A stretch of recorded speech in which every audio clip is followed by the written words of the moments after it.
Isang magandang araw po sa inyong lahat, mga minamahal naming tagapakinig.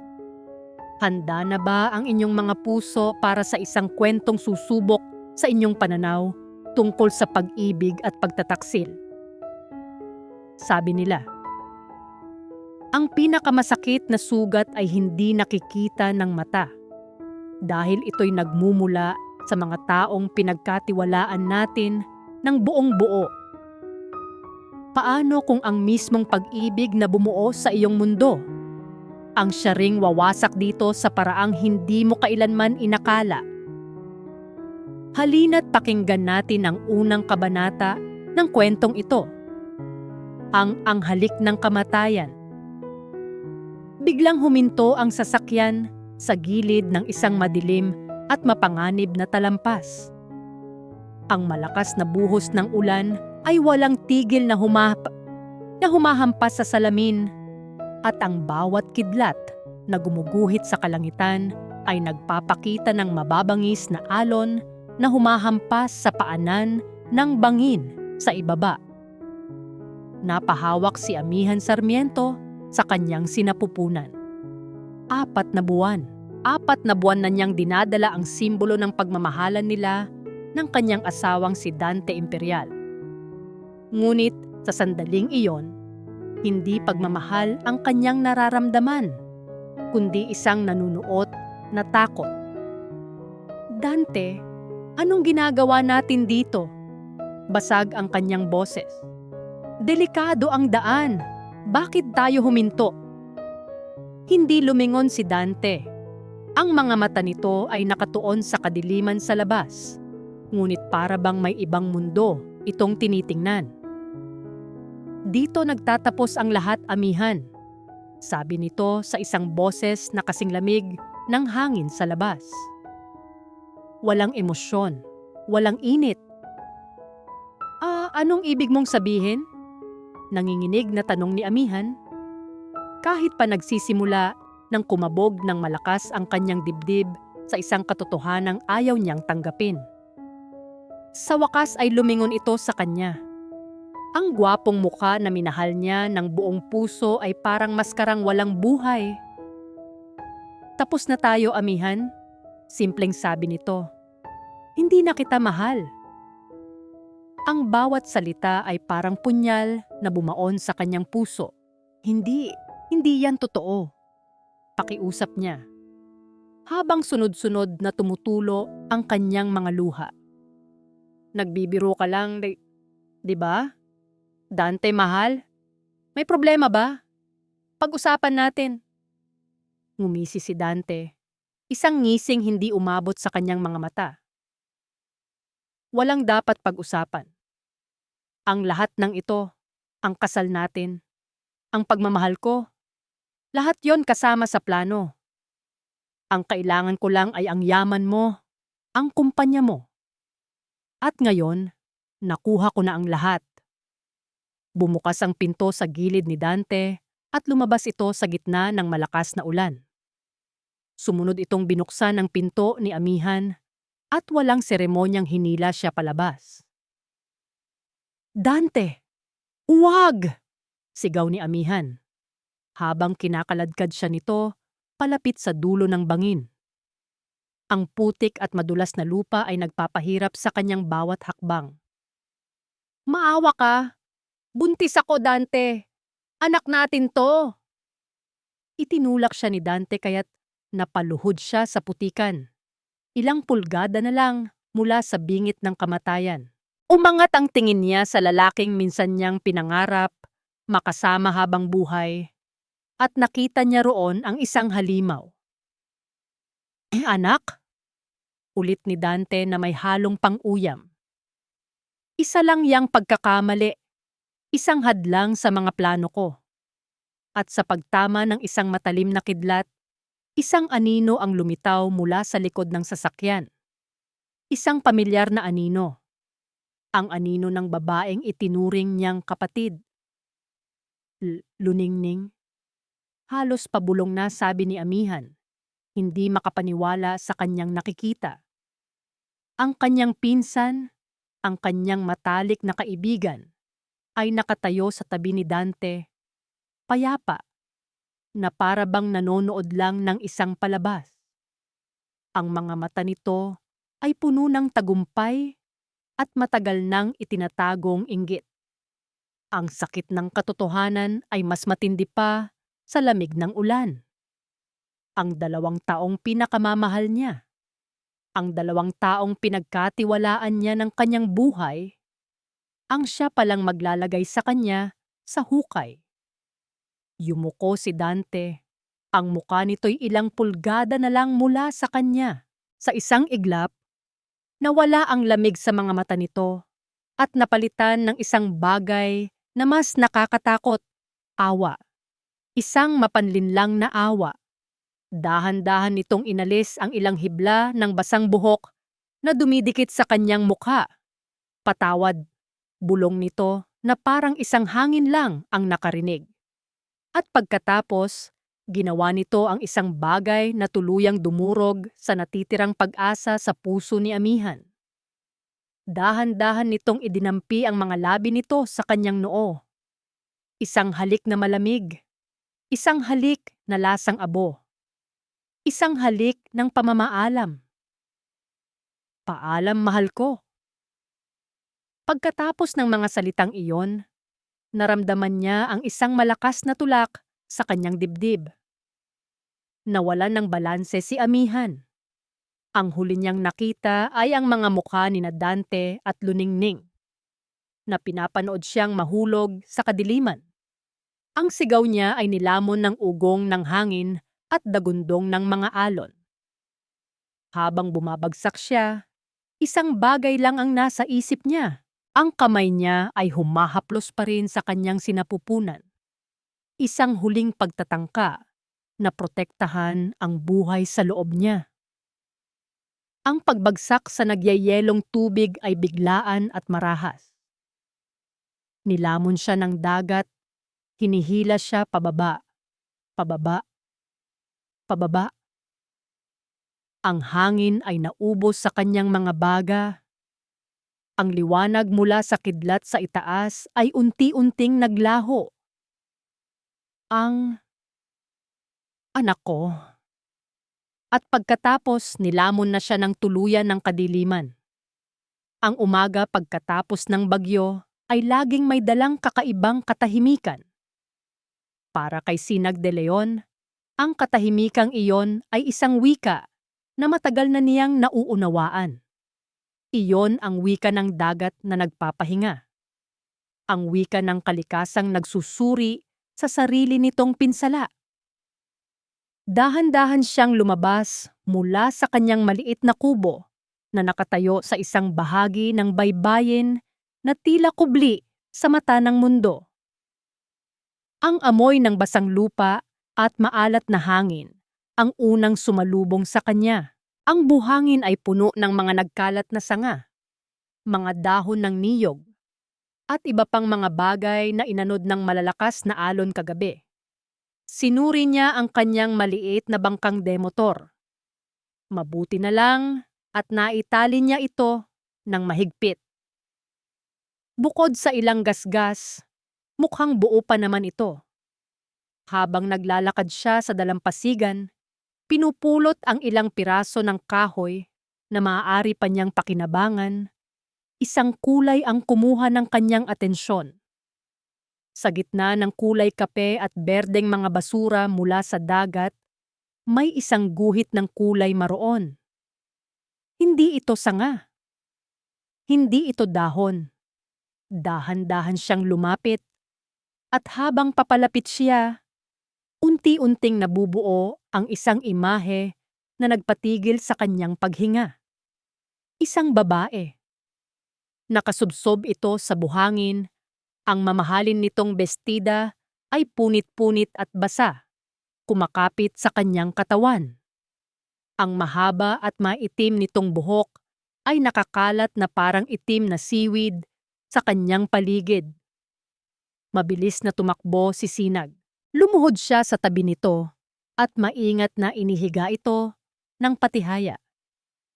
Ang muka ng babae ay napakaputla. May mga galos sa pisngi at isang sugat sa noo. Ngunit sa kabila ng lahat, nakikita pa rin ang angkin nitong ganda. Inilagay niya ang 2 daliri sa leeg nito. Sa una ay wala siyang maramdaman. Ngunit pagkatapos ng ilang sandali ng pananahimik, naramdaman niya iyon. Isang mahina, halos hindi maramdamang pulso. Buhay pa siya. Hindi na nag-isip pa si Sinag. Maingat niyang binuhat ang babae. Magaan ito. Masyadong magaan. Iniuwi niya ito sa kanyang kubo sa nag-iisang silid na nagsisilbi niyang sala, kusina at tulugan. Inihiga niya ito sa kanyang papag na yari sa kawayan. Kumuha siya ng malinis na tubig at isang piraso ng tela. Dahan-dahan at buong pag-iingat, sinimulan niyang linisin ang mga sugat nito. Habang ginagawa niya iyon, hindi niya maiwasang mapansin ang mga kamay nito. Malambot at makinis. Mga kamay na hindi sanay sa mabibigat na gawain. May bakas ng singsing sa isang daliri, ngunit wala na ang singsing doon. May kung anong lungkot sa mukha ng babae, kahit pa ito'y walang malay. Isang lungkot na tila mas malalim pa sa mga sugat na nakikita ng mata. Para siyang isang taong nawalan, hindi lang ng malay, kundi ng isang bagay na mas mahalaga pa. Lumipas ang maghapon. Naghanda si Sinag ng mainit na sabaw mula sa mga halamang gamot na tumutubo sa likod ng kanyang kubo. Paminsan-minsan ay imumulat ng babae ang kanyang mga mata. Ngunit puno ito ng pagkalito bago muling pumikit. Nang muling magdilim ang langit, naupo si Sinag sa isang maliit na upuan sa tabi ng papag. Binabantayan ang paghinga ng babae. Sino siya? Saan siya nanggaling? Anong trahedya ang nagdala sa kanya sa dalampasigan ng Sanctuario del Mar? Kinabukasan, sa unang sinag ng araw na tumagos sa maliit na bintana, narinig niya ang isang mahinang ungol. Dahan-dahang iminulat ng babae ang kanyang mga mata. Sa pagkakataong ito, hindi na ito pumikit. Nagtagal ang tingin nito sa kisame na yari sa nipa. Pagkatapos ay sa mga dingding na sawali. At nang sa wakas ay bumaling ang tingin nito sa kanya, nakita ni Sinag ang purong takot sa mga mata nito. Mabilis itong umupo, napahawak sa kumot, at umatras hanggang sa mapasandal sa dingding. Sino ka? Nasaan ako? Itinaas ni Sinag ang kanyang mga kamay, ipinapakitang wala siyang masamang intensyon. Huwag kang matakot. Mahinahon niyang sabi, ligtas ka dito. Nakita kita sa dalampasigan kahapon. Tiningnan siya ng babae mula ulo hanggang paa, puno ng pagdududa. Ang mga mata nito ay gumala sa loob ng simpleng kubo, isang mundong malinaw na banyaga sa kanya. Dahan-dahan, tila kumalma ito nang makitang walang anumang banta sa paligid. Tumayo si Sinag at kumuha ng isang mangkok ng maligamgam na lugaw na kanina pa niya inihanda. Inilapag niya ito sa isang maliit na mesa malapit sa babae. Kumain ka muna. Kailangan mong palakasin ang iyong katawan. Hindi ito gumalaw. Sa halip, dahan-dahan itong tumayo at lumapit sa bintana. Mula roon, tanaw na tanaw ang asul na dagat na payapa na ngayon. Tinitigan niya ang karagatan, ang kanyang mga mata ay walang laman, na parabang may hinahanap siyang sagot sa bawat alon na humahampas sa dalampasigan. Hinayaan lang siya ni Sinag. Binigyan niya ito ng espasyo. Pagkaraan ng ilang minuto ng pananahimik, muli siyang nagsalita sa pinakamahinahong boses na kaya niya. Pasensya na, pero kailangan kong malaman, ano ang pangalan mo? Lumingon ito sa kanya. Kitang-kita ni Sinag ang pagpupumiglas sa mga mata nito, ang desperadong paghahanap sa isang bagay na dapat ay napakadaling maalala. Umiling ito ng dahan-dahan at kasabay ng pag-iling, isang butil ng luha ang pumatak mula sa mata nito. Hindi ko alam. Bulong nito, ang boses ay basag at puno ng kawalan. Hindi, hindi ko matandaan. Lumipas ang mga buwan na parang banayad na agos ng tubig sa sapa. Ang babaeng walang pangalan ay binansagan ni Sinag na Alon. Para sa kanya, ito ay akma. Dumating itong dala ng alon at ang emosyon sa mga mata nito ay kasing lalim at kasing hiwaga ng dagat. Para kay Amihan, ang pangalang iyon ay naging kanlungan. Sa Sanctuario del Mar, siya si Alon. Isang babaeng ang tanging alam na nakaraan ay ang umaga kung kailan siya nagising sa kubo ni Sinag. Ang buhay niya ay naging simple. Ang paggising sa tunog ng mga alon, ang pagtulong sa mga gawaing bahay, ang panunood kay Sinag habang inaayos nito ang kanyang lambat. May kapayapaan sa lugar na iyon, ngunit mayroon ding isang malaking espasyo sa kanyang puso at isipan na hindi mapunan.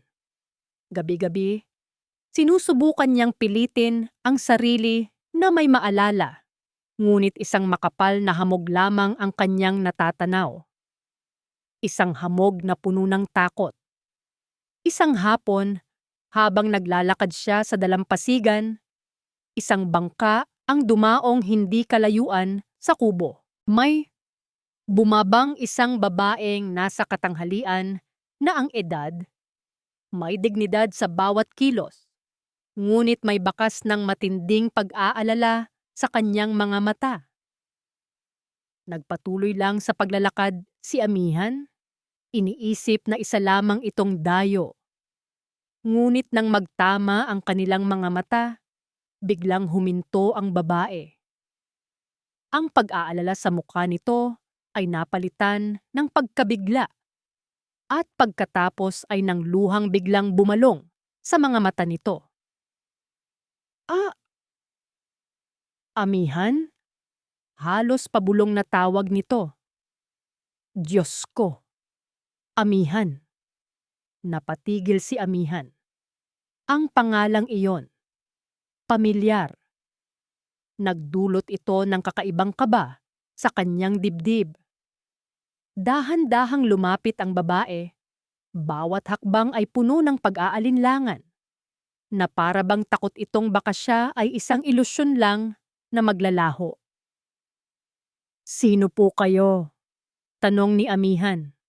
Umatras ng bahagya. Humagulgol ang babae at niyakap siya ng mahigpit. Ako to, anak. Si Tita Diwa mo.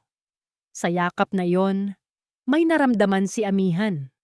Isang init, isang pakiramdam ng pagiging ligtas na matagal na niyang kinalimutan. Hindi niya ito maalala, ngunit ang puso niya ay tila nakakakilala. Ipinasok niya si Tita Diwa sa kubo, kung saan naabutan sila ni Sinag. Ipinaliwanag ni Sinag ang nangyari, at habang nakikinig si Tita Diwa, ang mga mata nito ay hindi humihiwalay kay Amihan, puno ng pinaghalong pasasalamat at awa. Nang sila na lang dalawa ang naiwan, umupo si Tita Diwa sa tabi niya.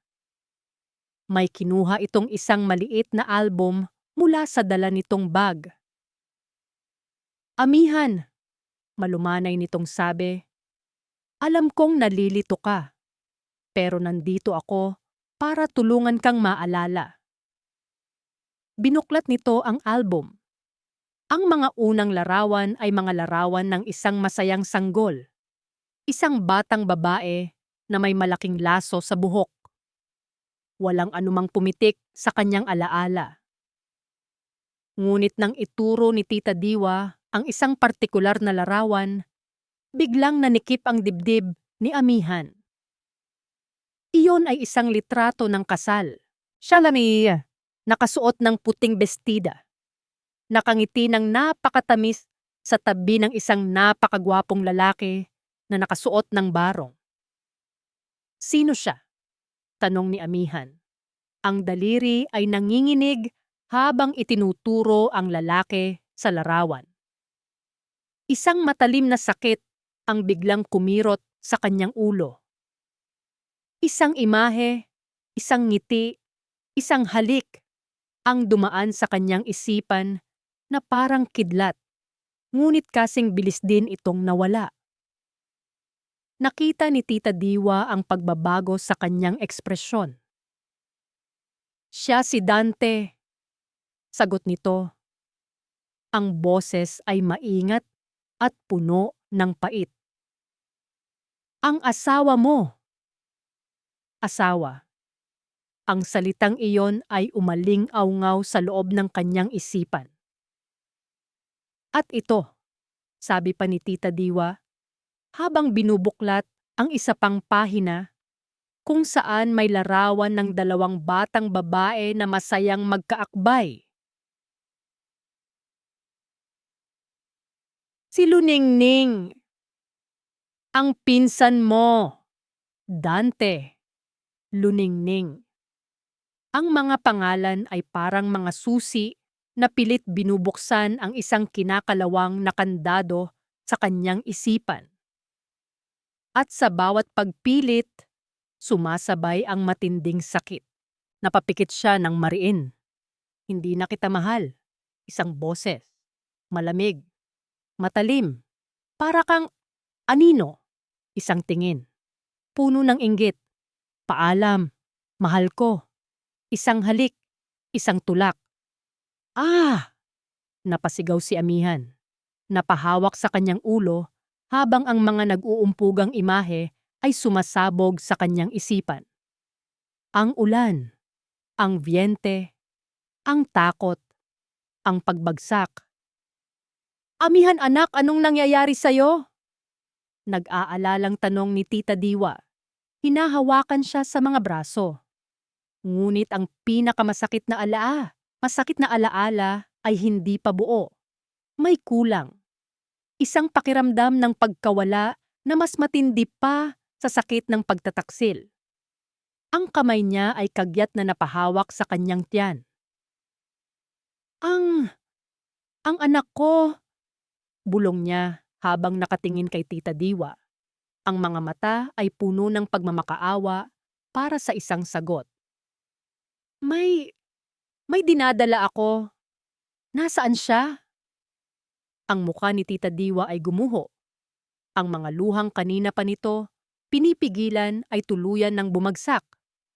Hinawakan nito ng mahigpit ang mga kamay ni amihan. Amihan, anak. Malakas ka.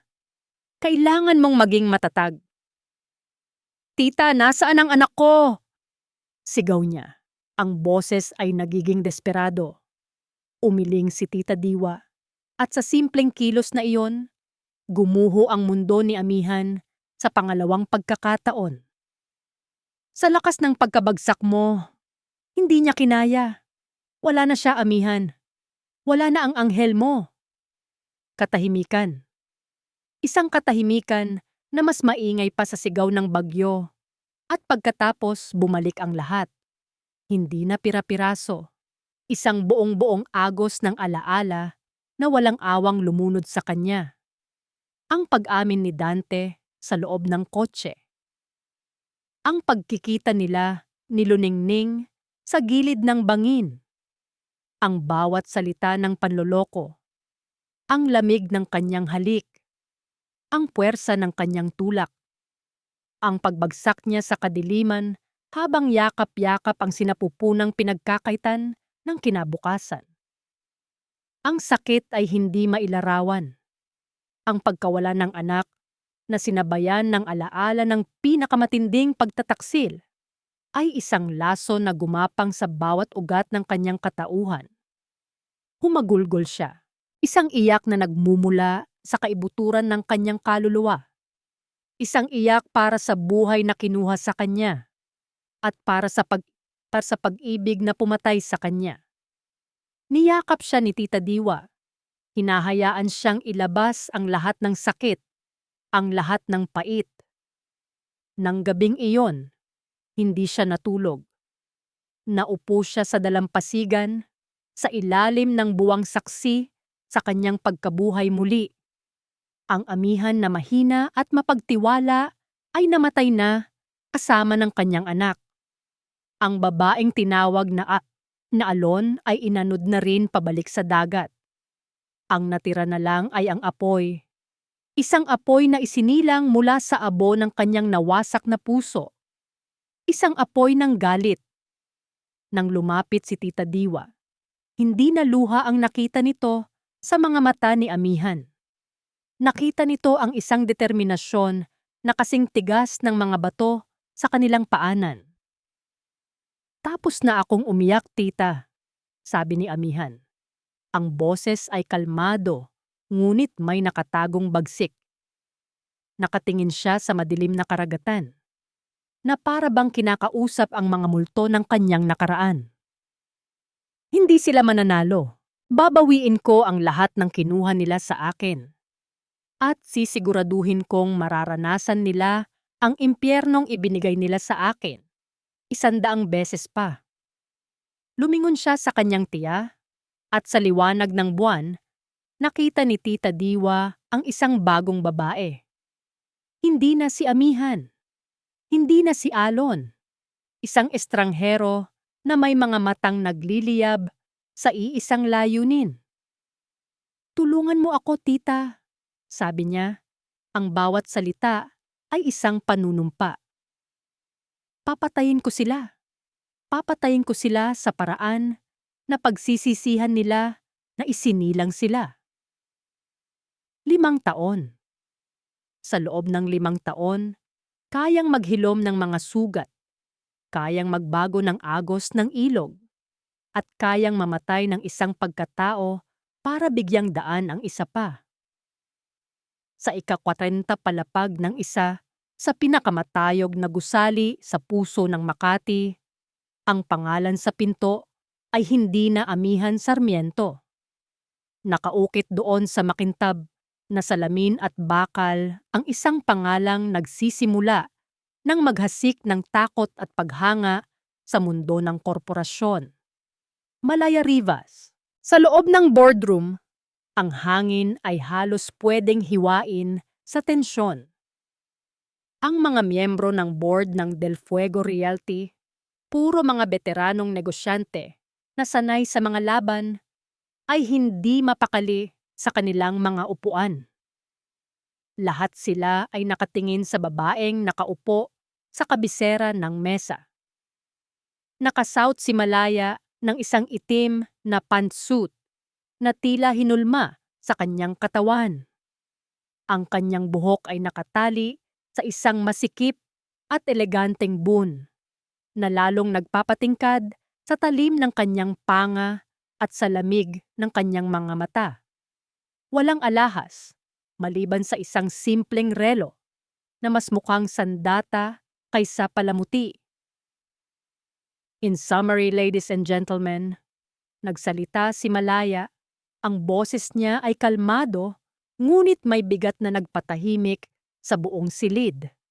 "As of 9 o'clock this morning, Hiraya Holdings has successfully acquired 51% of Del Fuego Realty's outstanding shares, which means the company is now mine."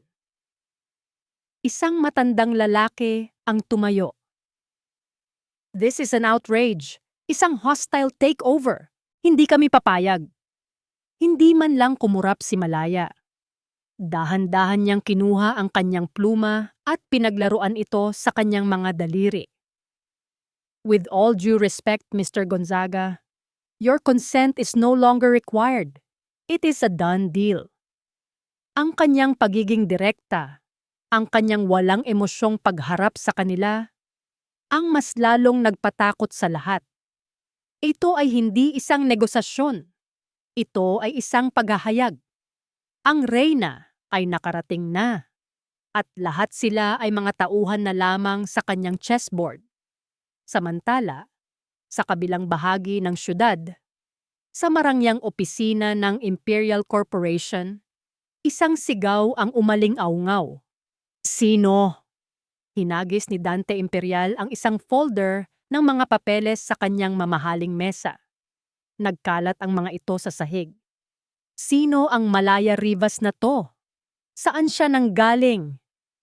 Paanong nangyari na nabili niya ang Del Fuego nang hindi natin namamalayan? Ang Del Fuego Realty ay isa sa pinakamahalagang kumpanya na hawak ng Imperial Corp. Ito ang pundasyon ng isang malaking proyektong pinapangarap ni Dante. At ngayon, parang isang bula, bigla itong nawala sa kanyang mga kamay. Sir, sinusubukan po naming alamin. Nanginginig na, sabi ng kanyang assistant, pero napakalihim ng impormasyon tungkol sa kanya. Ang alam lang namin, ang Hiraya Holdings ay bigla na lang sumulpot 6 na buwan na ang nakalipas at sunod-sunod na ang naging acquisitions. Napahilamos si Dante sa kanyang muka, puno ng pagkadismaya at galit. Sa loob ng 5 taon, matagumpay niyang pinalago ang imperyong kinuha niya mula kay amihan. Akala niya, nasa tuktok na siya. Ngunit ngayon, may isang multo na biglang dumating para sirain ang lahat. Pag-uwi ni Malaya sa kanyang penthouse apartment ng gabing iyon, ang lamig ng kanyang katauhan ay tila mas bumagay sa minimalist at modernong disenyo ng kanyang tahanan. Mula sa salaming pader ng kanyang sala, tanaw niya ang kumikinang na mga ilaw ng buong syudad. Isang gubat na handa na siyang pagharian. Nagbuhos siya ng isang kopita ng red wine nang biglang tumunog ang kanyang laptop. Isang video call. Bumilis ng bahagya ang tibok ng kanyang puso nang makita ang pangalan sa screen. Sinag. Sandali siyang nag-atubili bago ito sagutin. Ang magaspang ngunit mabait na mukha ni Sinag ang bumungad sa kanya. Nasa labas ito ng kubo, sa likod niya ay ang papalubog na araw sa Sanctuario del Mar. Amihan! Bati nito, ang boses ay kasing init ng pamilyar na lugar na iyon. Malaya ang pangalan ko ngayon, Sinag. Mariin niyang pagtatama kahit pa may kung anong kumirot sa puso niya nang marinig ang dati niyang pangalan. Bumuntong hininga si Sinag. Bakas sa mukha nito ang pag-aalala. Nabasa ko sa balita, ang tungkol sa Del Fuego. Malayo na ang narating mo. Ito ang kailangan kong gawin, sagot ni Malaya. Lumayo sa screen at tumingin sa mga ilaw ng syudad. Ito ba talaga ang kailangan mo o ito ang sa tingin mo ay kailangan mo? Malumanay na tanong ni Sinag. Amihan, mag-ingat ka. Baka sa sobrang paghabol mo sa demonyo, ikaw mismo ang maging demonyo. Huwag mong hayaang lamunin ka ng galit. Napatigil si Malaya. Humarap siyang muli sa kamera. Ang kanyang mga mata ay nanlalamig. Ang amihan na kilala mo ay matagal nang namatay sa talampas na iyon. Huwag mo na siyang hanapin pa. Maliit ang mundo mo, Sinag. Hindi mo maiintindihan ang mga bagay dito. Maliit nga siguro ang mundo ko, sagot ni Sinag. At sa unang pagkakataon ay may bakas ng lungkot sa boses nito. Pero payapa. Sana mahanap mo rin ang kapayapaan mo. Malaya. Pinatay niya ang tawag.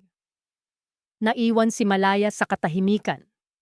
Ang mga salita ni Sinag ay umuukil-kil sa kanyang isipan. Upang alisin ito, lumakad siya patungo sa isang pader sa kanyang opisina. Doon, nakasabit ang isang malaking corkboard. Ito ang kanyang mapa ng digmaan. Nasa gitna ang istruktura ng Imperial Corporation. At sa pinakatuktok, magkatabi, ay ang mga litrato ni Dante at Luningning. Ang bawat litrato ay may nakatusok na pulang dartpin.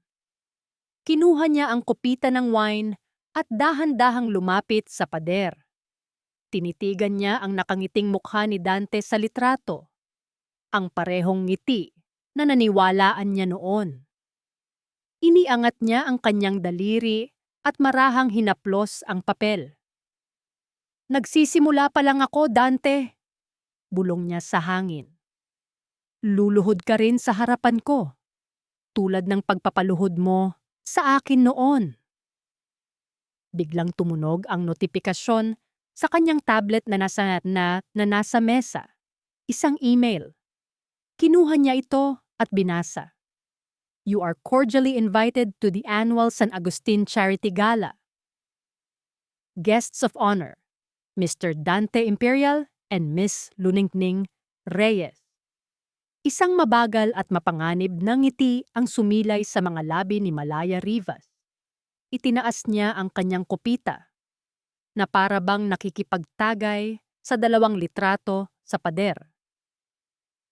Oras na para magpakita. Ang Grand Ballroom ng Manila Peninsula Hotel ay isang dagat ng kinang at kapangyarihan. Ang tunog ng mga kubyertos na tumatama sa mga mamahaling plato, ang mahihinang tawanan, at ang himig mula sa isang string quartet ay naghahalo sa hangin. Para sa mga elite ng Maynila, ang San Agustin Charity Gala ay hindi lamang isang gabi ng pagkakawanggawa, kundi isang entablado para magpasikat. At ngayong gabi, ang sentro ng atensyon ay sina Dante Imperial at Luningning Reyes. Nakatayo si Dante malapit sa stage. Hawak ang isang kopita ng champagne, habang si Luningning ay nakakapit sa kanyang braso. Nakasuot ito ng isang makinang na pulang gown. Ang bawat ngiti at tawa ay kalkulado para ipakita sa lahat na siya ang reyna sa tabi ng hari. 5 taon na silang magkasama, ngunit hanggang ngayon, hindi pa rin sila kasal. Isang bagay na patuloy na gumugulo sa isipan ni Luningning. "Relax, Dante," bulong nito. "Lahat ng mata ay nakatingin sa atin. Ngumiti ka." Isang pilit ng ngiti ang isinukli ni Dante. Sa totoo lang, ang isip niya ay nasa problema. Ang biglaang pag-agaw sa Del Fuego Realty ng misteryosong si Malaya Rivas ay isang dagok na hindi niya matanggap. "May iniisip lang ako." "Siya na naman ba?" Iritableng sabi ni Luningning. "Kalimutan mo muna yang Malaya Rivas na yan. Gabi natin to." At sa sandaling iyon, tila dininig ng tadhana ang kanyang sinabi. Biglang bumukas ang malaking pinto ng ballroom. Isang anunsyo ang ginawa ng MC, ngunit ang boses nito ay tila nalunod sa biglaang katahimikan na bumalot sa buong lugar. Lahat ng ulo ay lumingon sa iisang direksyon. Pumasok si Malaya Rivas. Nakasuot siya ng isang simple, ngunit napaka-eleganteng itim na evening gown. Ang disenyo nito ay konserbatibo, ngunit ang paraan ng pagyakap nito sa kanyang katawan ay nagpapahiwatig ng kumpiyansa at panganib. Ang buhok niya ay nakalugay. Ang malalayang alon nito ay tila sumasayaw sa bawat hakbang niya. Ang kanyang mukha, na may kaunting palamuti lamang, ay isang perpektong canvas ng malamig na kagandahan. Hindi siya naglalakad. Siya ay tila lumulutang. Ang kanyang presensya ay kasing bigat ng isang paparating na bagyo, nagpapatigil sa bawat pag-uusap. Naramdaman ni Dante na bahagyang nanuyo ang kanyang lalamunan. Ito ba ang babaeng gumugulo sa kanyang imperyo? Hindi niya inaasahan na ganito ito, kabigha-bighani. Dahan-dahang naglakad si Malaya papasok. Ang mga mata ay diretso ang tingin. na para bang hindi niya napapansin ang daan-daang matang nakatutok sa kanya. At pagkatapos, ang kanyang tingin ay tumama at nanatili sa direksyon ni Dante at Luningning. Isang matamis na ngiti ang sumilay sa kanyang mga labi habang papalapit siya. Mr. Imperial, Miss Reyes, what a pleasant surprise. Napatanga si Dante. Ang boses na yon.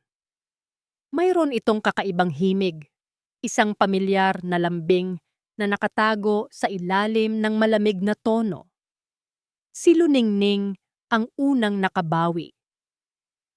Miss Rivas, we were not expecting you, sabi nito. Ang boses ay pilit na pinapakalma. Oh, I love surprises, sagot ni Malaya. Ang kanyang mga mata ay lumipat mula kay Dante papunta kay Luningning. Tinitigan niya ito mula ulo hanggang paa. That's a beautiful gown. The color suits you. Itinaas niya ang kanyang kopita. To new beginnings, I suppose? Sa gitna ng kanilang pag-uusap, isang waiter na may dalang tray ng mga inumin ang dumaan sa kanilang likuran. Sa isang kilos na tila aksidente, bahagyang gumalaw si Malaya, dahilan para mabunggo siya ng waiter. Ang laman ng kopita ng red wine na dala ni Malaya ay natapon, diretso sa puting-puting barong ni Dante. Oh my goodness, I'm so terribly sorry, sabi ni Malaya. Ang kanyang boses ay puno ng pagkukunwaring pag-aalala. Kumuha siya ng isang table napkin at lumapit kay Dante. Dahan-dahang pinupunasan ang mantsa sa dibdib nito. Napakatagal ng sandaling iyon, ang lapit ng kanilang mga muka. Ang init ng kamay ni Malaya na dumadampi sa kanyang dibdib. Ang amoy ng kanyang pabango. Lahat ay nagdulot ng kakaibang kuryente sa katawan ni Dante. It's fine, nauutal niyang sabi. Lumapit si Malaya sa kanyang tainga, na para bang may ibubulong. Ang mainit nitong hininga ay nagpatindig ng mga balahibo sa kanyang batok. Mag-ingat ka sa mga aksidente, Mr. Imperial. Minsan, ang mga ito ay hindi talaga aksidente. At pagkatapos ay lumayo ito. Iniwan si Dante na tulala. Hindi nakaligtas sa paningin ni Luningning ang lahat. Ang paraan ng pagtingin ni Dante kay Malaya, ang paraan ng paglapit ni Malaya kay Dante. Isang apoy ng selos ang biglang nag-alab sa kanyang dibdib.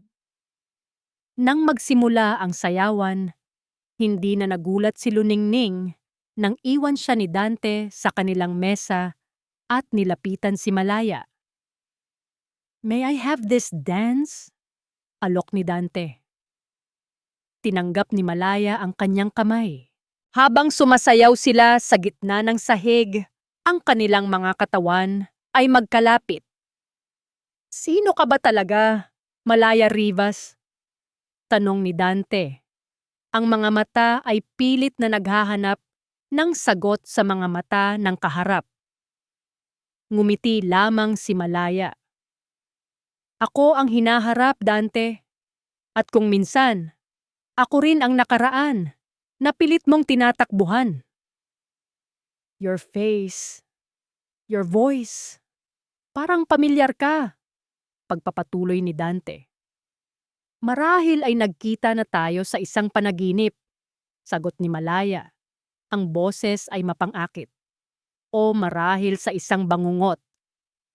Sa kabilang dako ng ballroom, nanginginig sa galit si Luningning habang pinapanood sila. Ang bawat haplos, bawat tingin, bawat bulong ay parang karayom na tumutusok sa kanyang puso. Ang babaeng ito, ang Malaya Rivas na ito, ay isang banta. Isang mas malaking banta kaysa sa inaakala niya. Nang matapos ang kanta, magalang na yumukod si Malaya. Ngunit bago siya tuluyang umalis, lumingon siya kay Dante at sinabing, By the way, your companion, she looks familiar. Si Luningning, pinsan ni ng dati kong asawa. Ah, I see, sabi ni Malaya. Ang kanyang mga mata ay tila may nakikitang multo. Tumingin siya sa direksyon ni Luningning na noon ay masama na ang tingin sa kanila. Para siyang anino ng isang taong kilala ko noon. Isang anino na laging gustong maging ang bagay na sinasalamin niya. Iniwan niya si Dante na litong-lito sa gitna ng dance floor. Hindi na nakatiis si Luningning. Mabilis niyang nilapitan si Dante at hinila ito palayo. Ano ang ibig sabihin nito, Dante? Sino yon? Bakit kanya kinakausap ng ganoon? Hindi ko alam, Ning. Tumigil ka. Pinagtitinginan tayo ng mga tao. Wala akong pakialam, sigaw ni Luningning sa mahinang boses. Nakita ko kung paano mo siya tingnan. Pagkatapos ng lahat ng ginawa ko para sa'yo, ipagpapalit mo lang ako sa isang babaeng ngayon mo lang nakilala. Mula sa di kalayuan, pinanood ni Malaya ang nag-aalab na pagtatalo ng dalawa. Itinaas niya ang kanyang kopita. Ang isang sulok ng kanyang labi ay bahagyang nakaangat sa isang malamig na ngiti. Ang mga buto ng pagdududa ay naitanim na. Ngayon, kailangan na lang niyang hintayin itong tumubo at sirain ang lahat mula sa loob. Ang sayaw ay nagsisimula pa lamang. Ang gabi ay malalim na. Ngunit sa opisina ni Malaya Rivas, ang mga ilaw ay mas maliwanag kaysa sa mga bituin sa labas. Ito na ang gabi. Ang huling gabi ng imperyo ni Dante. Nakatayo si Malaya sa harap ng kanyang mesa na napapalibutan ng maraming monitor na nagpapakita ng mga komplikadong datos at numero. Ang lahat ay nakahanda. Isang pag-click lang sa kanyang mouse. Isang tawag lang sa kanyang broker sa New York at sa pagbubukas ng merkado kinabukasan. Ang Imperial Corporation ay babagsak na parang isang kastilyong buhangin. Ang bawat detalye ay pinagplanuhan niya sa loob ng 5 taon. Ang bawat kahinaan ni Dante ay pinag-aralan niya. Ito na ang rurok ng kanyang paghihiganti. Ramdam niya ang pamilyar na lamig sa kanyang mga ugat. Isang lamig na nagbibigay sa kanya ng lakas at pokus. Tapusin na natin to, bulong niya sa sarili. Ang kanyang daliri ay nakaposisyon na sa ibabaw ng mouse. Ngunit bago pa man niya ito maipindot, isang mahinang katok ang narinig niya mula sa pinto ng kanyang opisina. Kumunot ang kanyang noo. Walang sino man ang pinapayagan niyang pumasok sa kanyang teritoryo ng ganitong oras. Sino yan? Matigas niyang tanong. Bumukas ang pinto at pumasok si Tita Diwa. Ang kanyang muka ay balisa, ang kanyang mga mata ay namumugto, na para bang ilang oras na itong umiiyak. Napidala itong isang maliit at lumang kahon na yari sa kahoy, mahigpit na hawak sa kanyang mga kamay. Tita, anong ginagawa mo dito? Iritableng tanong ni Malaya. Hindi magandang oras to. Kailangan mong itigil to, amihan. Pakiusap ni Tita Diwa, ang boses ay nanginginig. Itigil mo na ang lahat ng ito. Napatawa si Malaya, isang tawang walang saya. Itigil? Ngayong malapit na akong magtagumpay? Tita, alam mo kung gaano ko ito pinaghirapan. Para ito sa akin. Para sa hustisya. Para sa kanya. Ang huling mga salita ay halos pabulong na lang. Hindi ito ang hustisya na gusto mo. Giit ni Tita Diwa. Lumapit ito at inilapag ang kahon sa ibabaw ng mesa ni Malaya sa gitna ng mga high-tech na kagamitan. May mga bagay na hindi mo alam. Mga bagay na itinago ko sa'yo para protektahan ka. Tinitigan ni Malaya ang kahon. Mukha itong luma, ang barnis ay kupas na. Tila hindi ito nabibilang sa kanyang modernong mundo. Ano yan? Huminga ng malalim si Tita Diwa na para bang naghahanda para sa isang napakabigat na pag-amin. Noong gabing iyon, nung nahanap kita sa dalampasigan, hindi ka nag-iisa, amihan. Ang pagkabagsak mo, nagdulot ito ng maaga mong panganganak. Nanigas si Malaya sa kanyang kinatatayuan. Ang lamig sa kanyang mga ugat ay napalitan ng nagyayelong takot. Anong sinasabi mo? Ang sabi ko sa'yo, wala na siya. Nagsinungaling ako. Sabi ni Tita Diwa, ang mga luha ay muling dumaloy sa kanyang mga pisngi. Patawarin mo ako, anak. Pero nang makita kita sa ganoong kalagayan, wala kang malay, sugatan, at pagkatapos ay nawalan ka pa ng alaala, alam kong hindi mo kakayanin. Alam kong hahanapin kayo ni Dante, kaya gumawa ako ng isang desisyon. Dahan-dahang itinaas ni Malaya ang kanyang nanginginig na kamay at hinawakan ang takip ng kahon. Ang bawat tibok ng kanyang puso ay isang malakas na dagundong sa kanyang dibdib. Binuksan ko ang kahon. Sa loob, ang unang nakita niya ay isang bungkos ng mga litrato. Kinuha niya ang nasa pinakaibabaw. Isang larawan ng isang sanggol na nakabalot sa isang puting lampin, mahimbing na natutulog. Sa likod ay may sulat kamay, isang araw. Kinuha niya ang sumunod. Isang sanggol na nakangiti, 2 pa lang ang ngipin sa harap. 6 na buwan. Ang sumunod, isang batang lalaki na naglalakad. Ang mga kamay ay nakaunat para sa balanse. 1 taon. Sunod-sunod niyang tiningnan ang mga litrato. Ang bawat isa ay isang patak ng mainit na langis na tumutulo sa kanyang nagyayelong puso. Isang batang lalaki na may hawak na bola. Isang batang lalaki na hinahangin ang kandila sa kanyang birthday cake. Isang batang lalaki na may mga mata at ngiti na katulad ng sa kanya. Buhay siya! Bulong ni Malaya. Ang boses ay halos hindi marinig. Ang paghihiganti, ang galit, ang kumpanya, ang 5 taon ng pagpaplano, lahat ay naglaho. Sa ilalim ng mga litrato, may isang maliit na tablet. Pinindot niya ang play button. Lumabas sa screen ang isang video. Magulo ang kuha, tila kinukunan ng palihim. Isang batang lalaki na nasa mga 5 taong gulang ang masayang nagtatakbo sa dalampasigan. Hinahabol ang mga paatras na alon. Ang buhok nito ay itim na itim. Ginugulo ng hangin mula sa dagat. Likha, mag-ingat ka! Isang pamilyar na boses ang narinig mula sa likod ng kamera. Ang boses ni Sinag. Biglang lumingon ang bata sa kamera. Ang kanyang mga mata ay bilugan at puno ng buhay. Ngumiti ito ng napakalapad. Isang ngiting kayang magpaliwanag ng pinakamadilim na gabi. Mama, sigaw ng bata. Tingnan mo, Mama. Mas mabilis ako sa alon. Mama.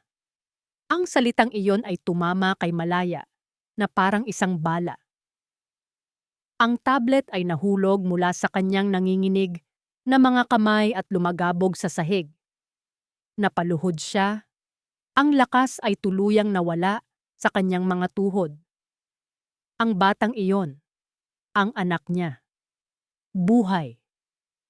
Ang pader na itinayo niya sa paligid ng kanyang puso sa loob ng 5 taon. Ang pader ng galit, paghihiganti, at lamig na tinawag niyang Malaya Rivas, ay gumuho sa isang iglap. Ang sakit ng pagkawala na naging pundasyon ng kanyang pagkatao ay biglang nabura. At sa lugar nito, Isang emosyon na mas malakas pa sa galit ang umapaw. Isang nag-uumapaw, masakit, at napakatamis na pagmamahal. Sinubukan niyang magsalita, ngunit walang boses na lumabas. Ang tanging nagawa niya ay humagulgol. Isang iyak na hindi niya inilabas kahit kailan sa loob ng 5 taon. Isang iyak na hindi na para sa patay, kundi para sa isang buhay na ipinagkait sa kanya. Nasaan siya? Sa wakas ay nagawa niyang itanong sa gitna ng kanyang mga hikbi. Ang tingin ay nakatuon kay Tita Diwa. Ligtas siya, sagot ng matanda. Lumuhod din ito para yakapin ang naghihinagpis na pamangkin. Pinalaki siya ni Sinag na parang tunay na anak. Hindi kanya iniwan, amihan. Binantayan niya ang pinakamahalagang kayamanan mo. Ang plano, ang paghihiganti, ang pagbagsak ng Imperial Corporation. Lahat ng iyon ay wala ng halaga. Ang tanging mahalaga na lang ay ang batang lalaki sa dalampasigan na tumatawag sa kanya. Nanginginig siyang tumayo, pinunasan ang kanyang mga luha gamit ang likod ng kanyang palad. Nawala na ang malamig at kalkuladong si Malaya Rivas. Ang babaeng nakatayo ngayon ay si Amihan, isang ina na handang gawin ang lahat para sa kanyang anak. Kinuha niya ang kanyang susi at purse. Kailangan ko siyang puntahan. Amihan, sandali. Ngayon na, tita. Ang desperadong sigaw niya. Kailangan ko siyang makita. Kailangan ko siyang mayakap. Ngunit bago pa siya makahakbang papalabas, iniabot ni Tita Diwa ang isang piraso ng papel. Isang address. Nasa Santuario del Mar siya, kasama ni Sinag. Sabi ni Tita Diwa, ang boses ay puno ng pagsisisi at pag-asa. Umuwi ka na, amihan. Naghihintay ang anak mo. Tumango si amihan. Ang kanyang mga mata ay nakatutok na sa iisang direksyon, sa iisang layunin. Ang paghihiganti ay maaari ng maghintay. Ang kanyang anak, hindi.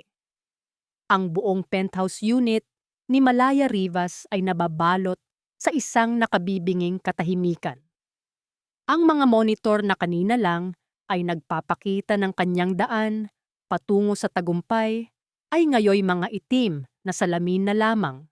Sumasalamin sa isang babaeng naguguluhan. Nakatayo si amihan sa gitna ng kanyang war room.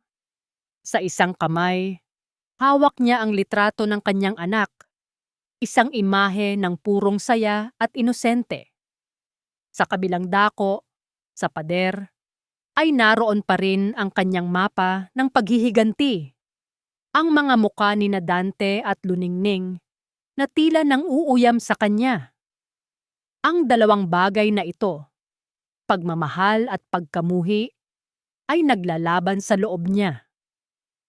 Ang 5 taon ng paghahanda, ang bawat gabi na natulog siyang ang tanging panaginip ay ang pagbagsak ni Dante, ay tila isang malayong alaala na lamang. Paano niya ipagpapatuloy ang isang digmaan kung ang pinakamahalaga sa kanya ay naghihintay sa isang payapang dalampasigan? Ngunit sa tuwing titingnan niya ang mukha ni Dante, bumabalik ang alaala ng malamig na halik, ng marahas na tulak. Paano niya hahayaang maging ligtas ang kanyang anak kung ang halimaw na sumubok pumatay sa kanila ay malaya pa rin at makapangyarihan? Ang Malaya Rivas sa loob niya ay sumisigaw na tapusin ang laban. Ngunit ang amihan, ang ina, ay nagnanais na lamang tumakbo at yakapin ang kanyang anak. Sa unang pagkakataon sa loob ng 5 taon, si amihan ay nag-alinlangan. At sa isang laro kung saan ang bawat segundo ay mahalaga, ang pag-aalinlangan ay isang malaking pagkakamali. Sa kabilang dako ng syudad, walang katahimikan sa opisina ni Dante Imperial. Basag ang isang mamahaling plorera sa sahig. at ang kanyang mga empleyado ay takot na maglakad sa hallway malapit sa kanyang pinto. Wala pa rin, sigaw ni Dante sa kanyang private investigator sa kabilang linya ng telepono. Isang linggo na! Isang linggo na akong naghihintay. Gusto kong malaman ang lahat tungkol kay Malaya Rivas. Ang kanyang nakaraan, ang kanyang mga kahinaan, kahit na ang paborito niyang kulay. Hanapin niyo. Ibinagsak niya ang telepono. Ang pagharap nila sa charity gala ay nag-iwan sa kanya ng isang hindi maipaliwanag na kaba. Ang pamilyaridad sa boses at mga mata ng babae ay isang tinik na nakabaon sa kanyang isipan. Ang kanyang mga salita tungkol sa pagiging anino ni Luningning ay naghasik ng lason sa kanilang relasyon na nagdudulot ng araw-araw na pagtatalo. Pakiramdam niya ay unti-unti siyang kinukulong. Minanmanan niya si Tita Diwa na alam niyang may koneksyon sa pamilya Sarmiento sa pag-asang may mahahanap siyang koneksyon nito kay Malaya. At ngayong araw, nagbunga ito. Pumasok ang kanyang assistant, nanginginig, na iniabot sa kanya ang isang maliit na brown envelope. Sir, galing po ito sa taong pinapasubaybayan niyo kay Mrs. Diwa. Mabilis itong binuksan ni Dante. Sa loob ay ilang litrato at isang resibo. Ang mga litrato ay kuha kay Tita Diwa na may kausap na isang lalaki sa isang maliit na bayan. Ngunit ang resibo ang kumuha ng kanyang atensyon. Isang resibo mula sa isang maliit na butika sa Sanctuario del Mar. Nakabili si Tita Diwa ng isang kahon ng children's vitamins at isang laruang kotse, Sanctuario del Mar. Ang pangalan ng lugar ay tila isang malamig na kamay na humaplos sa kanyang batok. Iyon ang probinsya kung saan malapit ang talampas, kung saan niya itinapon si Amihan. Maghanap ka ng litrato ni Amihan. Utos niya sa kanyang assistant. Yung kuha sa kasal namin, dalhin mo dito. Ngayon na!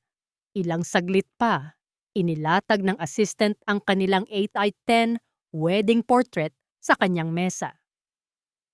Sa tabi nito, inilagay niya ang isang corporate photo ni Malaya Rivas na nakuha nila mula sa internet. Sa una, magkaiba sila. Si Amihan ay may malambot na ngiti. Ang mga mata ay puno ng pagmamahal at tiwala. Si Malaya ay may matalim na tingin. Ang mga labi ay may pahiwatig ng pang-uuyam. Ngunit habang pinagpapatong-patong ni Dante ang mga imahe sa kanyang isipan, nagsimula niyang makita ang hugis ng mga mata, ang kurba ng kilay, ang maliit na nunal sa ilalim ng labi na halos hindi makita dahil sa makeup. Ang dugo ay tila umalis sa kanyang mukha. Dahan-dahan siyang umatras, napasandal sa kanyang upuan.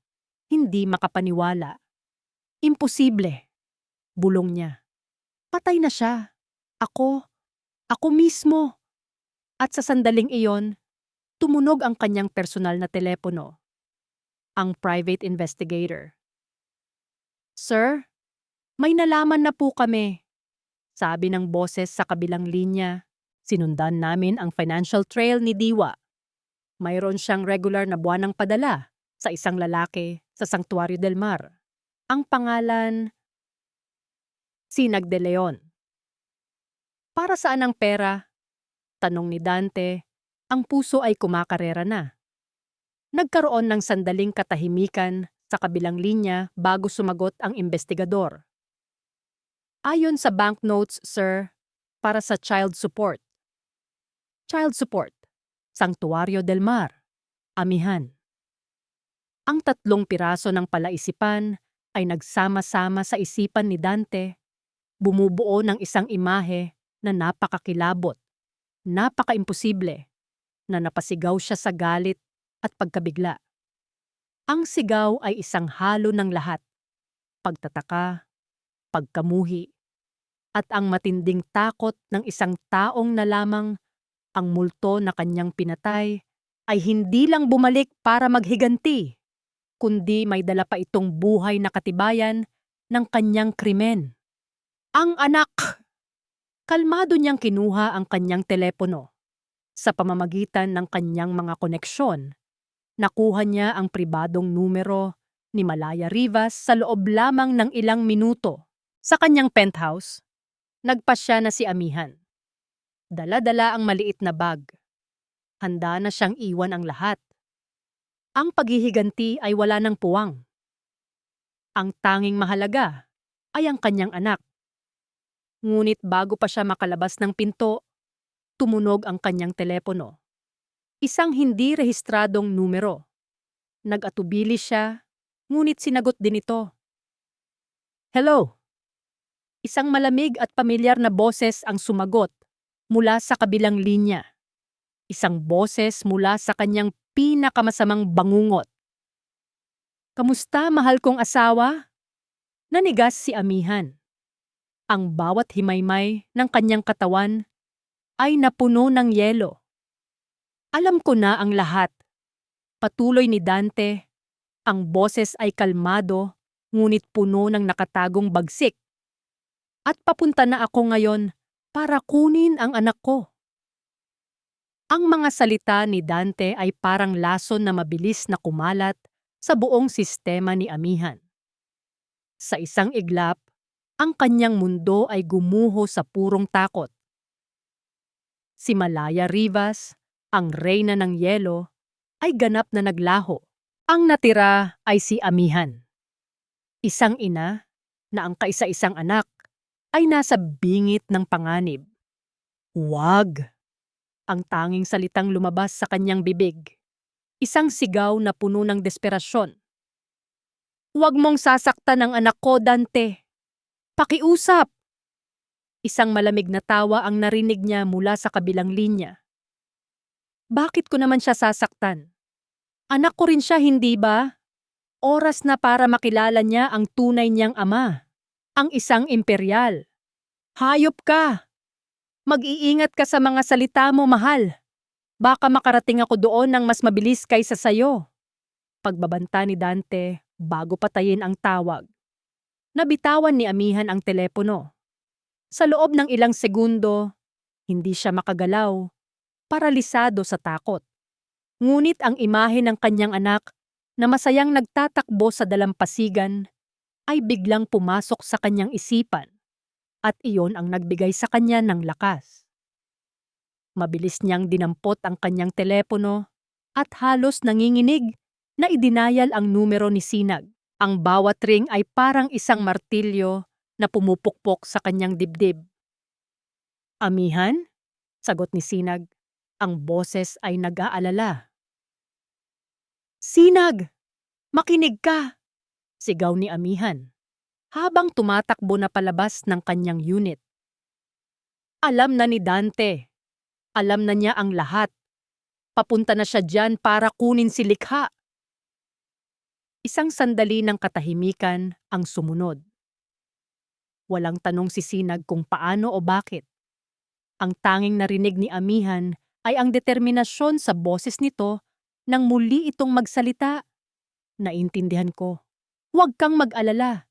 Alam ko ang gagawin. Mag-ingat ka sa pagmamaneho, Amihan. Hintayin ka namin. Ang tawag ay naputol. Habang nasa elevator, nakasandal si Amihan sa malamig na pader. Pilit na pinapakalma ang sarili. Ang tiwala niya kay Sinag ay buo. Ngunit ang imahe ni Dante, ang kanyang kalupitan, ang kawalan nito ng konsensya, ay nagpapadilim sa lahat. Nakarating siya sa basement parking. Ang kanyang mamahaling European sports car, na dati simbolo ng kanyang kapangyarihan bilang si Malaya, ay ngayon magiging kanyang sandata sa isang karera para sa buhay. Pumasok siya, hindi na inabala ang paglalagay ng seatbelt, at pinaharurot ang sasakyan palabas ng gusali.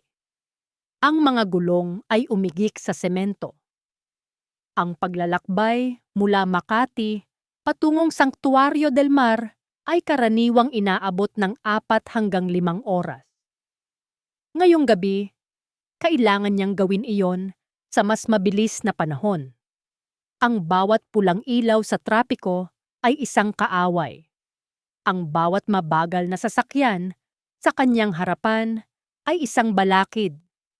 Ang syudad ay isang kulungan at ang highway ang kanyang tanging daan patungo sa kalayaan at sa kanyang anak. Habang tinatahak niya ang madilim na highway, ang isip ni Amihan ay isang bagyo ng mga alaala at takot. Naalala niya ang mga araw niya sa Sanctuario del Mar. Ang simpleng buhay, ang katahimikan. Naalala niya ang kabaitan ni Sinag. Ang paraan ng pag-aalaga nito sa kanya noong siya ay si Alon. Naalala niya kung paano nito itinuro sa kanya ang pangalan ng mga isda, kung paano sila sabay na nanonood ng paglubog ng araw. Iyon pala ang tunay na kaligayahan. Isang kaligayahang hindi niya nakita dahil nabulag siya sa paghihiganti. Isang kaligayahang isinakripisyo niya para sa isang laban na ngayon ay tila wala ng kabuluhan. Patawad anak, bulong niya sa hangin, ang mga luha ay nagsisimula nang mamuo sa kanyang mga mata. Patawarin mo si Mama. Sa Sanctuario del Mar, kumikilos na si Sinag. Gising na si Likha, nagtataka kung bakit sila aalis sa gitna ng gabi. Saan po tayo pupunta, Papa Sinag? Tanong ng bata habang isinusuot ni Sinag ang kanyang maliit na jacket. Medyo mamamasyal lang tayo, anak, sagot ni Sinag. Pilit na pinapasigla ang kanyang boses. May sorpresa tayong pupuntahan. Mabilis niyang inilagay ang ilang damit, tubig, at pagkain sa isang backpack. Ang kanyang mga kilos ay kalmado at tiyak. Ito ang mangingisda na sanay sa biglaang pagbabago ng panahon, sa hindi inaasahang galaw ng dagat. Ngunit ngayon, ang panganib na kanyang hinaharap ay mas mabangis kaysa sa anumang alon. Habang naghahanda sila, ang tunog ng isang papalapit na sasakyan ang nagpatigil sa kanya. Hindi ito ang tunog ng ordinaryong sasakyan. Ito ay malakas, mayabang, ang tunog ng isang makapangyarihang makina. Sumilip si Sinag sa bintana. Sa dulo ng makitid na daan, papunta sa kanyang kubo, nakita niya ang dalawang nagniningning na ilaw ng isang itim at mamahaling SUV. Nandito na siya. Likha, halika dito, mabilis na sabi ni Sinag. Maglalaro tayo ng taguan. Dadaan tayo sa likod, ha? At tatakbo tayo ng mabilis papunta sa mga bato. Huwag kang titingin sa likod, okay? Tumango ang bata. Hindi lubos na nauunawaan ang nangyayari, ngunit nasasabik sa ideya ng paglalaro. Habang papalapit si Amihan sa hangganan ng probinsya, ang kanyang telepono ay muling tumunog. Si Sinag. Amihan, nandito na siya. Paalis na kami ng kubo. Itatago ko si Likha sa lumang parola sa may puting bato. Doon mo kami puntahan. Sinag, mag-iingat ka. Kayo ang mag-ingat. Bilisan mo. Ang tawag ay naputol. Ilang kilometro na lang ang layo ni Amihan. Paliko na siya sa kalsadang pamilyar sa kanya, ang daan patungo sa Sanctuario del Mar. Nang isang itim na SUV ang biglang sumulpot mula sa isang intersection. Halos bumangga sa kanya. Napapreno ng malakas si Amihan. Sa loob ng isang segundo, nagtama ang kanilang mga mata sa pamamagitan ng windshield. Nakita niya ang galit at determinasyon sa mukha ni Dante. Nakita ni Dante ang takot at pagkamuhi sa mukha ni Amihan. Ang karera ay naging isang direktang habulan. Pinaharurot ni Dante ang kanyang malaking SUV. Sinusubukang harangan ang daan ni Amihan. Ngunit ang maliit at mabilis na kotse ni Amihan ay mas maliksi. Iniliko niya ito sa isang makitid na daan, isang shortcut na natatandaan niya. Malapit na siya. Halos abot kamay na niya ang kanyang anak. Nang sa wakas ay natanaw na niya ang baybayin. Mabilis niyang ipinarada ang kotse at tumakbo palabas. Ang hangin ng dagat ay humampas sa kanyang mukha, pamilyar at nakakakaba. "Sinag! Likha!" sigaw niya. Ngunit ang tanging sumagot sa kanya ay ang ugong ng mga alon. Tumingin siya sa kubo ni Sinag. Madilim ito at walang tao. Ang pinto ay bahagyang nakabukas, tila sa isang nagmamadaling pag-alis. Napuno ng takot ang kanyang puso. Huli na ba siya? Ang katahimikan sa dalampasigan ay biglang binasag ng tunog ng isa pang sasakyan. Huminto ang itim na SUV ni Dante, hindi kalayuan sa kotse ni Amihan. Bumaba ito, ang mukha ay isang maskara ng malamig na galit. "Hinahanap mo ba sila, mahal?" tanong ni Dante. May pagkasarkastiko ang tono. May hawak itong telepono at itinaas niya ito para ipakita kay Amihan ang screen. Isang live video. Nakatali si Sinag sa isang poste sa loob ng isang madilim na lugar. Sa tabi niya, umiiyak ang maliit na si Likha. "Nakuha ko sila bago pa man sila makalayo," sabi ni Dante. Ang mangingisda pa lang ito, hindi pala masyadong mabilis sa lupa. "Hayop ka, Dante! Pakawalan mo sila!" sigaw ni Amihan. Ang bawat salita ay puno ng pagkamuhi. "Lahat sa tamang panahon," sagot ni Dante. "Pero may gusto muna akong puntahan. Isang lugar na pamilyar sa ating dalawa. Halika, samahan mo ako sa isang munting pagbabalik-tanaw." Itinuro niya ang daan paakyat sa talampas. Ang parehong talampas kung saan siya itinulak ni Dante 5 taon na ang nakalipas. Walang pagpipilian si Amihan. Ang buhay ng kanyang anak at ng lalaking nagligtas sa kanila ay nakasalalay dito. Sumunod siya. Ang bawat hakbang paakyat ay isang mabigat na paalala ng kanyang nakaraan. Sa tuktok ng talampas, ang hangin ay malakas at malamig. Ang mga alon sa ibaba ay marahas na humahampas sa mga bato na para bang nagagalit. "Naalala mo ba ang gabing ito, Amihan?" tanong ni Dante, nakatayo malapit sa bingit. "Dito kita pinalaya, sa pag-aakalang tapos na ang lahat." "Bakit mo ginawa yon, Dante?" tanong ni Amihan. Ang boses ay basag. "Minahal kita. Ibinigay ko sa'yo ang lahat." Tumawa si Dante, isang tawang walang kagalakan. "Pag-ibig? Ang pag-ibig ay para sa mga mahihina. Ang kailangan ko ay kapangyarihan. Isang bagay na ipinagkait ng pamilya mo sa pamilya ko." "Anong ibig mong sabihin?" "Ang lolo mo!" sigaw ni Dante. Ang kanyang pagkakalmado ay biglang naglaho. "Ang dakilang Don Ricardo Sarmiento. Siya ang sumira sa pamilya imperial. Nilinlang niya ang lolo ko sa isang business deal. Kinuha ang lahat. At iniwan kaming walang-wala. Lumaki ako sa anino ng kahihiyan na iyon. Habang ikaw, nabubuhay ka sa isang palasyo na itinayo mula sa mga labi ng aming kayamanan." Ang kanyang muka ay nagbago, puno ng galit na itinago sa loob ng maraming taon. "Ang pakasalan ka ang pinakamatamis na bahagi ng aking paghihiganti. Ang makuha ang tiwala mo, ang pag-aari mo, at pagkatapos ay itapon ka na parang basura. Iyon ang hustisya para sa akin." Nayanig si Amihan sa kanyang narinig. Ang buong buhay niya, ang pag-ibig na inakala niyang totoo, ay isang kasinungalingan pala na itinayo sa pundasyon ng lumang poot.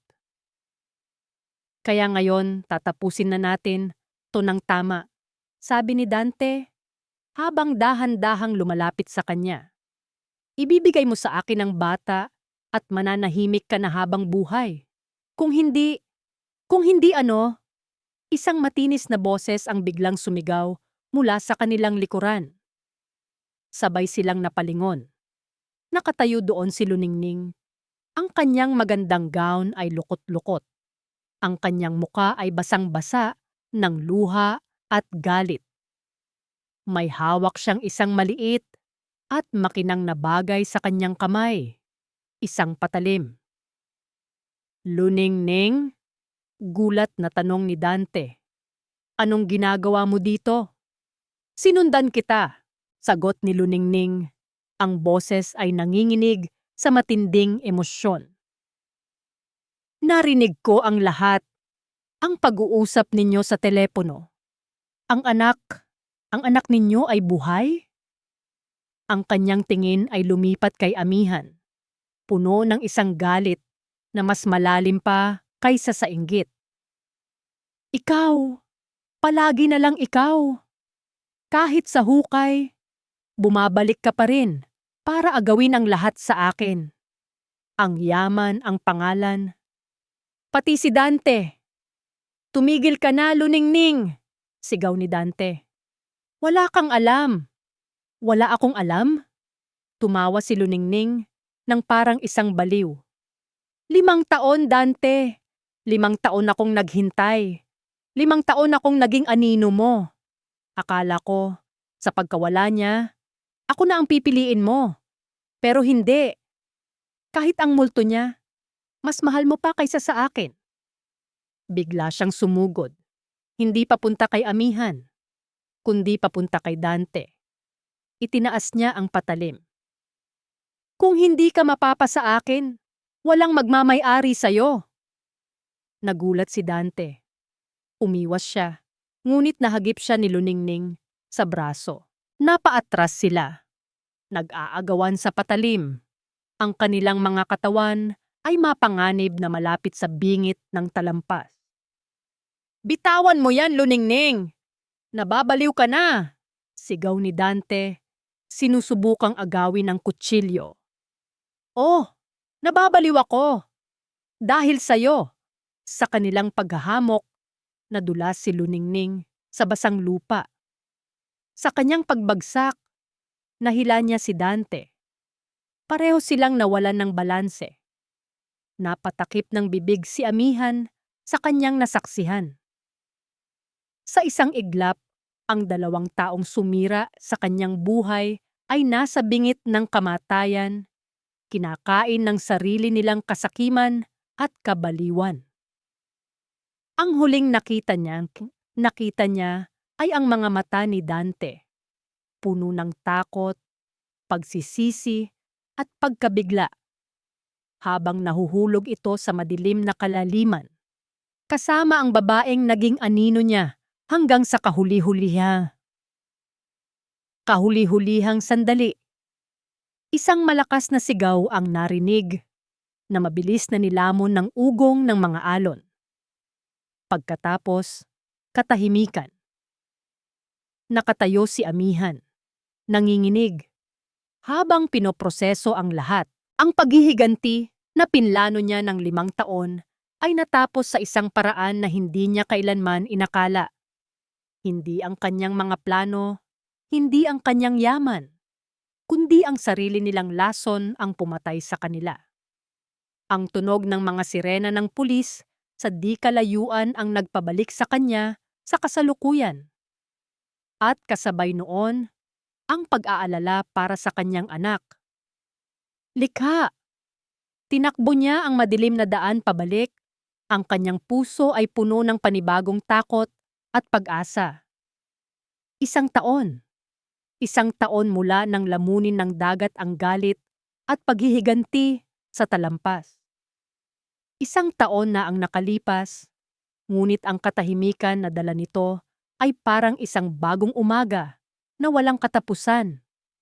Sa parehong boardroom kung saan ipinakilala ni Malaya Rivas ang kanyang sarili sa mundo, isa na namang pagpupulong ang nagaganap.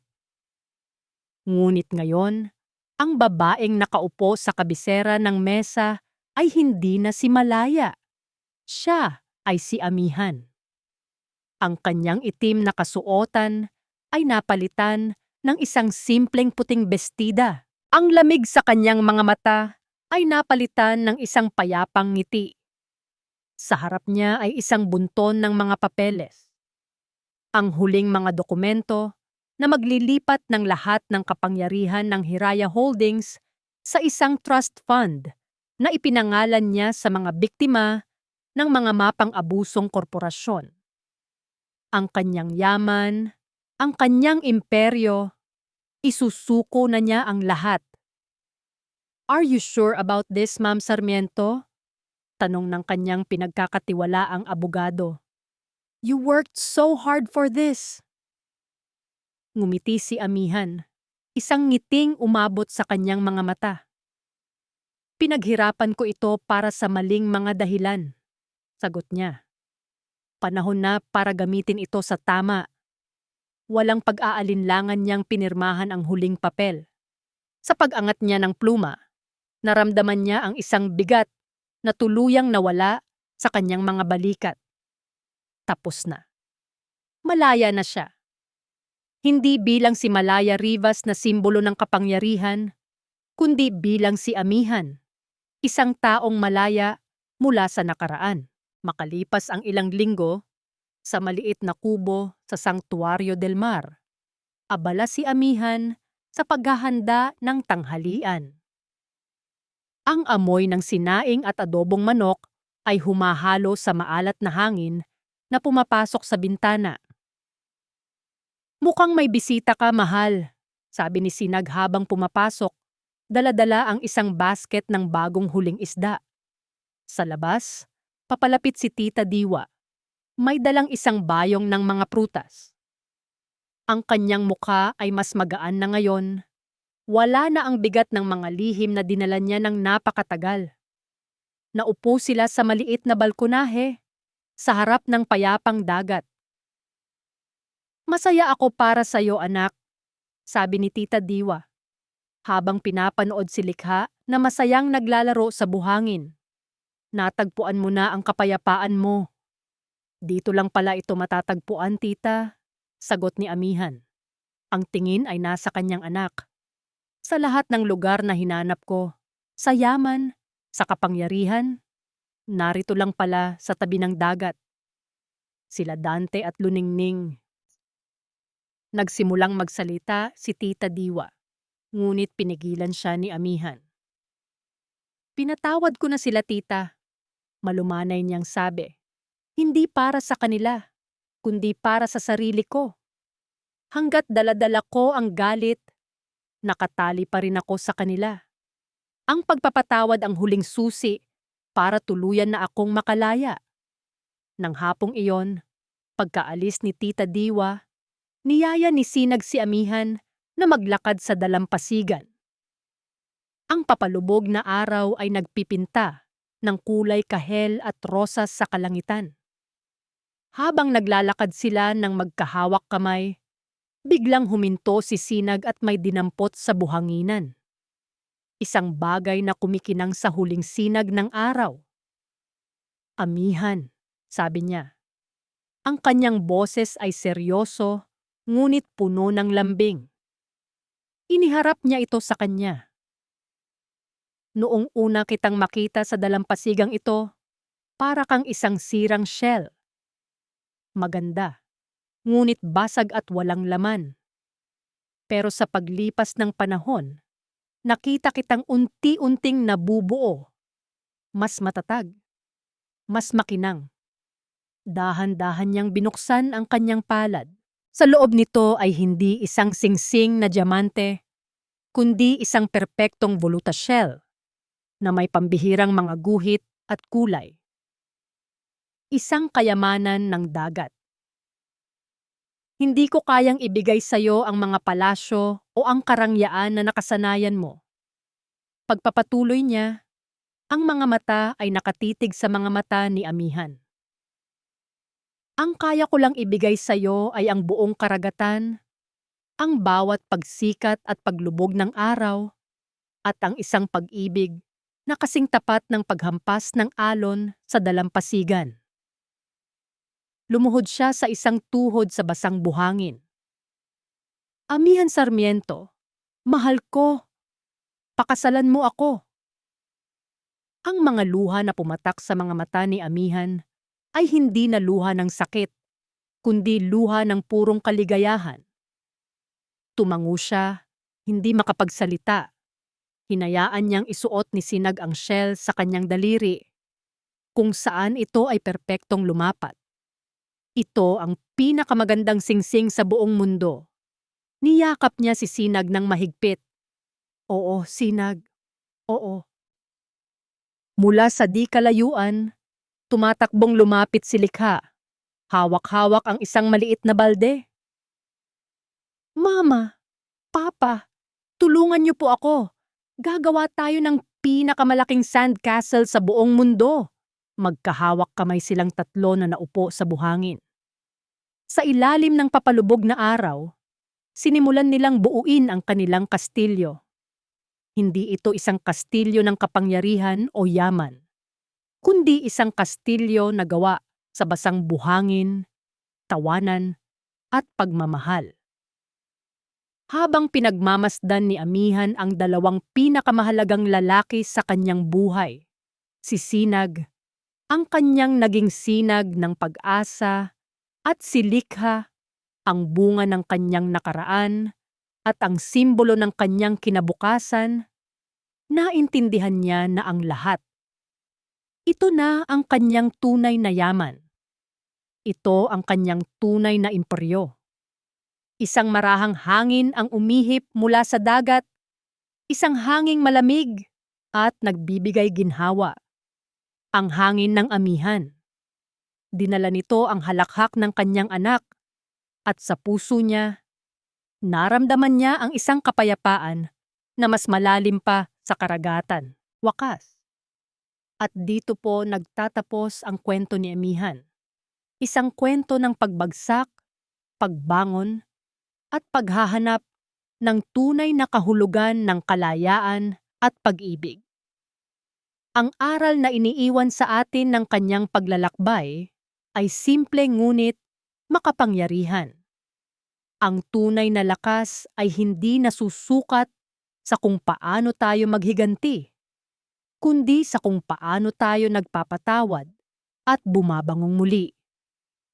Ang kapayapaan ng puso at ang pagmamahal ng pamilya ay mga kayamanang hindi kayang bilhin ng anumang salapi o kapangyarihan. Maraming salamat po sa inyong walang sawang pagsubaybay sa kwentong ito. Sana po ay may napulot kayong aral at inspirasyon. Ano po ang masasabi ninyo sa naging kapalaran ni Amihan? At anong klaseng kwento naman ang gusto ninyong marinig sa susunod? I-comment lamang po sa ibaba. Hindi dito nagtatapos ang ating paglalakbay. Marami pa pong kwentong kasing ganda at mas puno ng aral dito sa aming channel. Kung nagustuhan nyo ang kwentong ito, i-like, i-share sa pamilya at mga kaibigan, at mag-subscribe na rin para lagi kayong updated sa mga susunod pa naming kwento. I-click nyo ang notification bell para kayo ang unang makarinig kapag may bago kaming upload. Pagpalain po kayo ng Panginoon, kayo at ang inyong buong pamilya. Hanggang sa muli. Sweet Kilig PH.